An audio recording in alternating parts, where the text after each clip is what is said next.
भगवान की जय। प्यारे कृष्ण कन्हैया लाल की जय। श्री भक्तमाल में आज है चरित्र श्री राघवानंद जी महाराज। श्री संप्रदाय में श्री राघवानंद जी महाराज को गुरुदेव वशिष्ठ का अवतार माना जाता है। आप श्री हरियानंद जी महाराज की कृपा पात्र थे।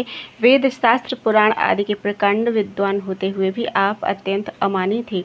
किसी प्रकार का अहंकार आपको छू नहीं गया था। आप भक्ति में वर्णभेद नहीं मानते थे, अतः आपने चारों वर्णों के लोगों को भक्ति का उपदेश दिया। आप एक सिद्ध संत थे, परंतु आपकी सिद्धियां चमत्कार प्रदर्शन के लिए नहीं, अपितु जनता जनार्दन को भगवत भक्ति की ओर प्रवृत्त करने के लिए थी।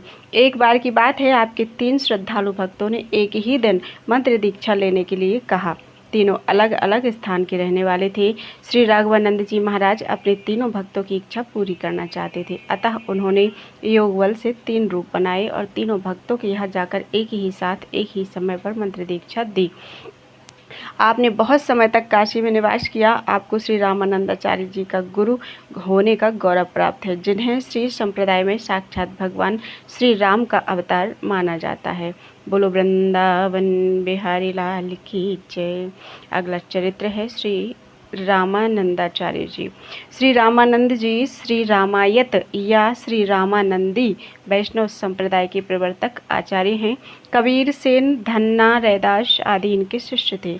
इनके संबंध में विशेष विवरण आगे 26-36 में दिया गया है। श्री स्वामी रामानंदाचार्य जी और उनके 12 प्रधान शिष्य। अनंतानंद कबीर सुखा सुरसुरा पद्मावती नरहरि, पीपा भावानंद रैदास धनासेन सुरसरी की घर हरि।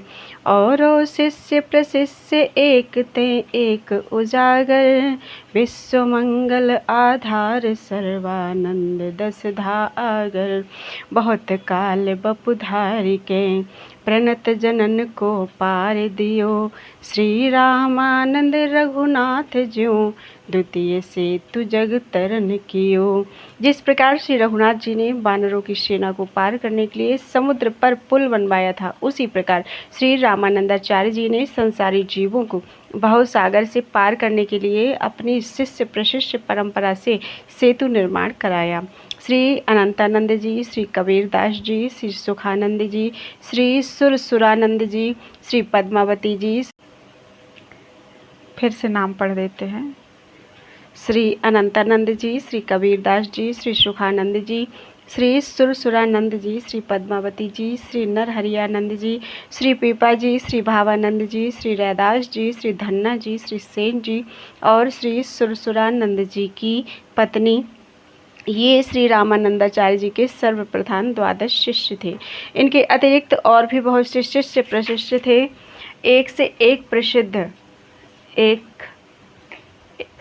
एवं प्रतापी हुए। ये संसार का कल्याण करने वाले भक्तों के आधार और प्रेमा भक्ति के खजाने थे। श्री रामानंदाचार्य जी ने बहुत काल तक शरीर को धारण कर शरणागत जीवों को संसार सागर से पार किया। श्री रामानंद जी एवं उनके 12 प्रधान शिष्यों के चरित्र इस प्रकार हैं। सबसे पहले श्री रामानंदाचार्य जी। श्री रामायत या श्री रामानंदी वैष्णव संप्रदाय के प्रवर्तक आचार्य श्री रामानंद जी एक उच्च कोटि के आध्यात्मिक महापुरुष थे। इनका जन्म कान्यकुब्ज ब्राह्मण कुल में माघ कृष्ण सप्तमी भृगुवार संवत 1324 को प्रयाग में त्रिवेणी तट पर हुआ था। इनके पिता का नाम पुण्यसदन और माता का नाम श्रीमती सुशीला था। 8वें वर्ष इनका उपनयन संस्कार किया गया। उपनीत ब्रह्मचारी जब पलाश दंड धारण करके काशी विद्या अध्ययन करने चला, तब आचार्य एवं संबंधियों के आग्रह करने पर भी नहीं लौटा। विवश होकर माता पिता भी साथ हो लिए और बालक अपनी माता के साथ अपने मामा ओमकारेश्वर के यहाँ काशी में ठहरकर विद्या अध्ययन करता रहा। 12 वर्ष की अवस्था तक बालक ब्रह्मचारी ने समस्त शास्त्रों का अध्ययन पूर्ण कर लिया। विवाह की चर्चा चली, बालक ने इनकार कर दिया। इसके पश्चात स्वामी राघवानंद जी से दीक्षा लेकर पंचगंगा घाट पर जाकर एक घाट वाले की झोपड़ी में ठहरकर तप करना आरंभ कर दिया। लोगों ने ऊंचे स्थान पर एक कुटी बनाकर तपस्वी बालक से उसमें रहने की विनय की। उनकी विनय सुनकर वे उस कुटिया में आ गए और उसी में ज्ञानार्जन और तपस्या करते रहे। उनके अलौकिक प्रभाव के कारण उनकी बड़ी ख्याति हुई। बड़े बड़े साधु और विद्वान आपके दर्शनार्थ आश्रम में आने लगे। स्वामी जी ने देश और धर्म का महान कल्याण किया। उनका दिव्य तेज राजनीतिक क्षेत्र में उसी प्रकार चमकता था जिस प्रकार धार्मिक क्षेत्र में। उस महाभयंकर काल में आर्य जाति और आर्य धर्म के त्राण के साथ ही विश्व कल्याण एवं भगवत धर्म के अभ्युत्थान के लिए जैसे शक्तिशाली और प्रभावशाली आचार्य की आवश्यकता थी, स्वामी रामानंद जी वैसे ही जगत गुरु थे। कहते हैं कि इनके संप्रदाय की प्रवर्तिका जगत जननी श्री सीता जी हैं।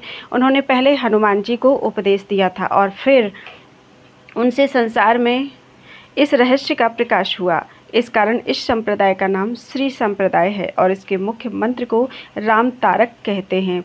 अपने परमधाम गमन के पूर्व श्री स्वामी जी ने अपनी शिष्य मंडली को संबोधित करके कहा कि सब शास्त्रों का सार भगवत स्मरण है, जो सच्चे संतों का जीवनाधार है। कल श्री रामनवमी है, मैं अयोध्या जी जाऊंगा, परंतु मैं अकेला जाऊंगा। सब लोग यहीं रहकर उत्सव मनाएं। कदाचित मैं लौट ना सकूं। आप लोग मेरी त्रुटियों एवं अभिनय आदि को क्षमा कीजिएगा। यह सुनकर सबके नेत्र सजल हो गए। दूसरे दिन स्वामी जी संवत 1515 में अपनी कुटी में अंतर्धान हो गए। यहाँ संक्षेप में इनकी शिष्य परंपरा का वर्णन प्रस्तुत है। श्री रामानंद जी के 12 शिष्य बहुत प्रसिद्ध हैं। इन 12 भक्तों में श्री अनंतानंद जी का वर्णन 56-37 में, श्री कबीरदास जी का 56-60 में, श्री सुखानंद जी का 56-64 में, श्री सुरसुरानंद जी का 56-65 में, श्री नरहरियानंद जी का 56-67 में, श्री पीपा जी का 56-61 में, श्री दास जी का 56-59 में और श्री धन्ना जी का 56-62 में, श्री सेन जी का 56-63 में तथा श्री सुरसुरी जी का 56-66 में आया है। अन्य शिष्यों का वर्णन इस प्रकार किया गया है। श्री पद्मावती जी साक्षात भगवती लक्ष्मी जी की अंश स्वरूप ही थी। पद्म सदृश कांति होने के कारण उनके माता पिता ने उनका नाम पद्मावती रखा। पद्मावती जी का जन्म त्रिपुरा नामक नगर में एक ब्राह्मण दंपत्ति के घर हुआ था। आपके पिता पंडित श्री प्रभाकर जी महाराज भगवती लक्ष्मी के अनन्य आराधक थे। उनके आराधना के फलस्वरूप साक्षात भगवती लक्ष्मी जी ही उनकी कन्या के रूप में अवतरित हुई थी। पद्मावती की बाल लीलाएं अत्यंत दिव्य थीं। उनके जन्म के साथ ही पंडित श्री प्रभाकर जी महाराज का घर रिद्धि सिद्धियों से परिपूर्ण हो गया। बालिका पद्मावती जब 5 वर्ष की हुई तो उन्होंने अपने पिता से काशी ले चलने का आग्रह किया। उन्होंने यह भी बताया कि वे काशी में श्री रामानंदाचार्य जी के महाराज के दर्शन करना चाहती हैं। माता पिता ने अपनी लाडली पुत्री का आग्रह स्वीकार करके काशीपुरी की यात्रा की और श्री स्वामी जी के दर्शन किए तथा उन्हें अपनी पुत्री की इच्छा बताई। श्री स्वामी जी तो सिद्ध संत थे ही, उन्हें पद्मावती के साक्षात स्वरूप को समझने में देर न लगी। उन्होंने पंडित श्री प्रभाकर जी को पद्मावती को लाने की अनुमति दे दी। पद्मावती ने श्री स्वामी जी के दर्शन कर उनके चरणों में प्रणाम किया। उस समय उनके श्री अंग पुलकायमान हो रहे थे। उन्होंने आचार्य श्री से दीक्षा देने की प्रार्थना की। पद्मावती की विनती मानकर आचार्य श्री ने उन्हें मंत्र दीक्षा दी और उपासना रहस्य का बोध कराया। पद्मावती के कहने पर उनके माता पिता ने भी श्री स्वामी जी से दीक्षा ले ली। इस प्रकार पद्मावती अपने माता पिता के साथ काशी में ही रहकर भगवत आराधन करने लगी। पद्मावती जब 8 वर्ष की हुई तो उन्होंने अन्न जल का परित्याग कर दिया और वे महान तपस्या में लीन हो गई। उस समय उनके इस महान तप की चर्चा काशी में सर्वत्र व्याप्त हो गई। एक दिन श्री पद्मावती जी गुरुदेव श्री स्वामी रामानंदाचार्य जी के दर्शन करने गईं। श्री गुरुदेव ने दर्शन देने के बाद उनसे कहा कि अब तुम्हारा तप पूर्ण हो गया है, अब तुम अपने निज धाम को जाओ। यह सुनकर पद्मावती ने आचार्य श्री के चरणों में बार बार प्रणाम किया और उनकी स्तुति करके सबके देखते देखते दिव्य विमान पर बैठकर परम धाम को चली गई। अगला चरित्र है श्री भावानंद जी। श्री भावानंद जी महाराज परम संत श्री ज्ञानदेव जी के पिता थे। इनके गृहस्थाश्रम का नाम श्री विट्ठल पंत था। इनके पूर्वज मिथिला के निवासी थे, परंतु इनके पितामह भगवान पुंडरीकनाथ जी के बड़े भक्त थे। अतः वे पंढरपुर के पास ही आलंदी नामक ग्राम में बस गए। वहीं श्री विट्ठल पंत जी का जन्म हुआ, जो बाद में स्वामी रामानंदाचार्य जी से दीक्षा लेकर भावानंद के नाम से विख्यात हुए। आपके पितामह श्री हरिनाथ मिश्र जी और पिता श्री रघुनाथ मिश्र जी सदगृहस्थ और परम भागवत थे, अतः वेद शास्त्र आदि की शिक्षा इन्हें घर पर ही प्राप्त हो गई। इस प्रकार ज्ञान, भक्ति और वैराग्य के इनके संस्कार घर से ही पुष्ट हो गए। कालांतर में आपका विवाह सिद्धोपंत नामक एक कुलीन ब्राह्मण की परम सुशीला कन्या रुक्मिणी से हो गया। श्री रुक्मिणी जी बाई जी परम पतिव्रता थीं। वे पति के कार्यों, अतिथि अभ्यागतों के सत्कार और गृहस्थ धर्म का सम्यक रूप से निर्वाह करती थीं। श्री विट्ठल पंत जी की साधुता देखकर एक करकोटक वंशीय नाग दंपत्ति ने इन्हें पर्याप्त मात्रा में धन प्रदान किया, जिसका आपने साधु संत सेवा में उपयोग किया। एक दिन आपके यहाँ एक संत आए। सत्संग के दौरान उन्होंने बताया कि काशी में श्री रामानंदाचार्य जी नाम के एक परम भागवत वैष्णव संत हैं, मैं उन्हीं के दर्शन करने जा रहा हूँ। यह सुनकर आप भी काशी जाने के लिए तैयार हो गए।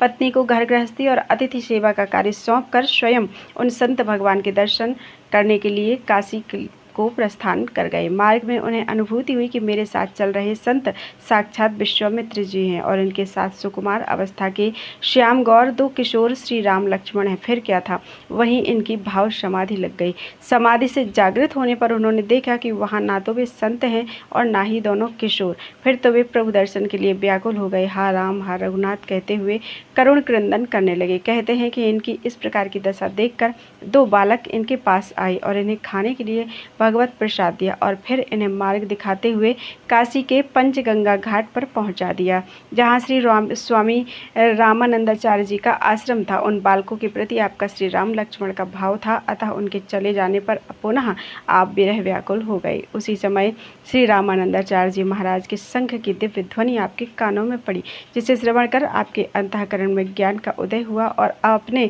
स्वामी श्री रामानंदाचार्य जी महाराज की शरण ग्रहण की। स्वामी जी ने आपको राम मंत्र की दीक्षा देकर आपका नाम भावानंद जी रख दिया। स्वामी जी अपने शिष्यों सहित धर्म प्रचारार्थ संपूर्ण देश में भ्रमण करते रहते थे। इसी क्रम से वे एक बार श्री रामेश्वरम धाम की यात्रा पर निकले थे। संयोग से एक दिन उन्होंने आलंदी ग्राम में विश्राम किया। यह वही ग्राम था जहां भावानंद जी का गृहस्थाश्रम का घर था। स्वामी जी का आगमन जानकर गांव के समस्त नर नारी उनके दर्शन के लिए आए। उनमें श्री भावानंद जी महाराज की पत्नी श्री रुक्मिणी बाई भी थी। उन्होंने जब स्वामी के चरणों में प्रणाम किया तो स्वामी जी ने उन्हें स्वाभाविक रूप से पुत्रवती भाव का आशीर्वाद दिया। इस पर रुक्मिणी बाई ने कहा, प्रभु मेरे पतिदेव तो आपसे दीक्षा लेकर सन्यासी हो गए हैं, ऐसे में आपका आशीर्वाद कैसे सफल होगा। स्वामी रामानंद जी महाराज सिद्ध संत थे, उनकी वाणी मिथ्या नहीं हो सकती थी। उन्होंने अपनी ज्ञान दृष्टि से भविष्य की घटनाओं को देखते हुए भावानंद जी को आदेश दिया कि तुम पुनः गृहस्थाश्रम में लौट जाओ। मेरी आज्ञा होने से तुम्हारा पतन नहीं होगा और ना ही तुम्हें कोई पाप लगेगा। तुम्हें 3 दिव्य पुत्रों और 1 कन्या रत्न की प्राप्ति होगी। तुम्हारे पुत्र साक्षात ब्रह्मा, विष्णु और महेश के अंश होंगे। पुत्री साक्षात योग माया होगी। अतः तुम विश्व का कल्याण करने के लिए पुनः गृहस्थाश्रम स्वीकार करो, यही विधि विधान है। श्री भावानंद जी ने प्रभु की इच्छा जानकर गुरु की आज्ञा से पुनः गृहस्थाश्रम में प्रवेश किया। कालांतर में निवृत्ति नाथ, ज्ञानदेव और सोपान देव नामक उनके 3 पुत्र हुए, जो आगे चलकर महान संत हुए। एक कन्या हुई जिसका नाम मुक्ताबाई हुआ, वह भी सिद्ध योगिनी थी। इतना सब होते हुए भी वहाँ के ब्राह्मणों ने श्री भावानंद जी के पुत्रों का यज्ञोपवीत संस्कार करने से मना कर दिया। उनका कथन था कि एक बार सन्यासी होने के बाद पुनः गृहस्थाश्रम में लौटकर संतान उत्पत्ति करने की कोई शास्त्रीय व्यवस्था नहीं है, अतः तुम्हें प्रायश्चित करना होगा, तभी तुम्हारे पुत्रों का वैदिक संस्कार संभव है। प्रायश्चित भी कोई साधारण प्रायश्चित नहीं था, पति पत्नी दोनों को शरीर त्यागना होगा, यही प्रायश्चित निश्चित हुआ। श्री भावानंद जी ने कहा, जिससे धर्मशास्त्र की रक्षा हो, जिससे मेरे पुत्रों का कल्याण हो, वही मेरे लिए मंगलकारी है। ऐसा निश्चय कर वे रुक्मिणी बाई को साथ लेकर तीर्थराज प्रयाग चले गए और वहीं माता त्रिवेणी की गोद में समा गए। बोलो वृंदावन बिहारी लाल की जय।